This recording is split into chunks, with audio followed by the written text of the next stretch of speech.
রাব্বুল আলামিন বলেন, ফেরেশতারা রে, আমি আল্লাহ তো সব জানিই, তবে তোমাদের মুখ থেকে একটু শুনতে ভালো লাগে। এর একটা দৃষ্টান্ত যদি আমি দিই তাহলে হয়তো ভালো করে বোঝা যাবে। অনেক সময় ছোট বাচ্চা যারা আছে, অনেকের ভাতিজা, অনেকের নাতি, তাদের নাম কিন্তু আমরা জানি। তারপরে বারংবার তাকে জিজ্ঞাসা করি যে বাবা তোমার নাম কি, যে ভাই তোমার নাম কি। আমরা কিন্তু জানি, তারপরে কেন বলি? এই যে ছোট বাচ্চা তার কচি মুখ দিয়ে কথা বলে, এই কথাটা শুনতে আমাদের বড় ভালো লাগে। এই জন্য আমরা বারংবার জিজ্ঞাসা করি। আল্লাহ রাব্বুল আলামিন চেক করে নেবো বলে, ফেরেশতারা রে, আমি তো সবই জানি, তবে তোমরা একটু বলো না, আমার কাছে শুনতে একটু ভালো লাগে।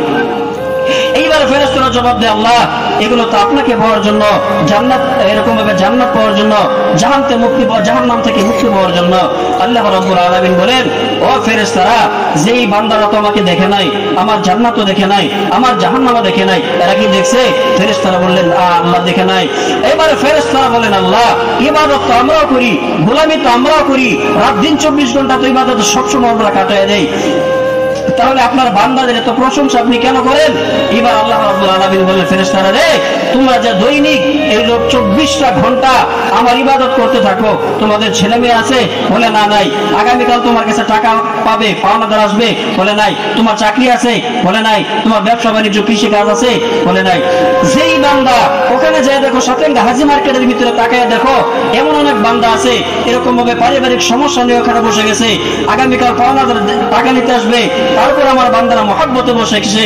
ও বান্দা, ও ফেরেশতারা, তোমরা সাক্ষী থাকো, আমি আল্লাহ রাব্বুল আলামিন এই বান্দাদেরকে মাফ করে দিলাম। আল্লামা কুরতুবী রাহমাতুল্লাহ আলাইহি তাফসীরে লিখেছেন, কোন বান্দা যদি দ্বীনি কোন মজলিসে আসে, এই দ্বীনি মজলিসে বসে, আল্লাহ রাব্বুল আলামিন তার জীবনের সমস্ত গুনাহ মাফ করে দেয়।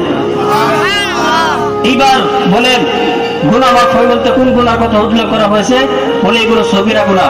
বলে কবিরা গুনাহ মাফ করার কোনো সিস্টেম নাই, কোনো পদ্ধতি নাই।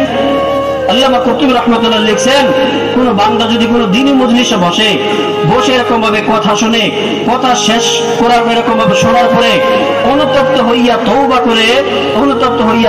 করে এরকম ভাবে আমি আল্লাহর কাছে মাফ চাই, আমি আল্লাহ রাব্বুল আলামিন তাদের কবিরা গুনাহ মাফ করে দেই। এই জন্য আমরা বেশি বেশি কি করব? পিছনে যা করছে, অপরাধ করছে, গুনাহ করেছি, তার জন্য আমরা কি করবো? অনুতপ্ত বোধ করিয়া যে আল্লাহ, এই যে আমার বয়সটা 60-70 বছর হয়ে গেল, আমার জীবনের অনেক নামাজগুলো কাজে রয়ে গেছে, আল্লাহ তুমি যদি মাফ না করো আর কি আমাকে মাফ করবে?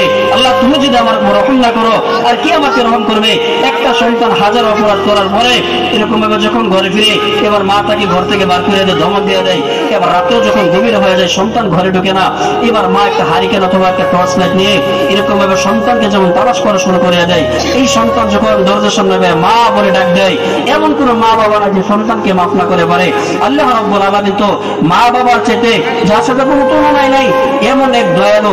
আল্লাহ রাব্বুল আলামিন কি আমাদেরকে মাফ করবেন না? আল্লাহ রাব্বুল আলামিন বলে, তওবাকারীর উপর আমি এত খুশি হই, সমানে বলতে পারতেছি না। আল্লাহ রাব্বুল আলামিন তওবাকারীদের উপরে অত্যন্ত খুব বেশি খুশি হয়। এই জন্য না মুরব্বী বাবারা যারা আছেন, ছোট ভাই, স্নেহের ভাই, সমবয়সী যারা আছেন, আমরা এরকম ভাবে পিছনে যাই করছি না করছি, আজকে এই মাহফিল থেকে আমাদের করোনার প্রতিজ্ঞা আমরা বানাই নেব। আল্লাহ পিছনে আমরা যা করেছি, আজকের পর থেকে এই মাহফিল থেকে তওবা করে যাব, আগামীকাল থেকে আর কোনো গুনার কাজ করবো না। আমরা রাজি আছি ইনশাআল্লাহ। আল্লাহ রাব্বুল আলামিন সর্বপ্রথম আমাকে এবং আমাদের সকলকে আমল করার তৌফিক দান করুন, আমিন। ওয়া আখিরু দাওয়ানা আলহামদুলিল্লাহি রাব্বিল আলামিন।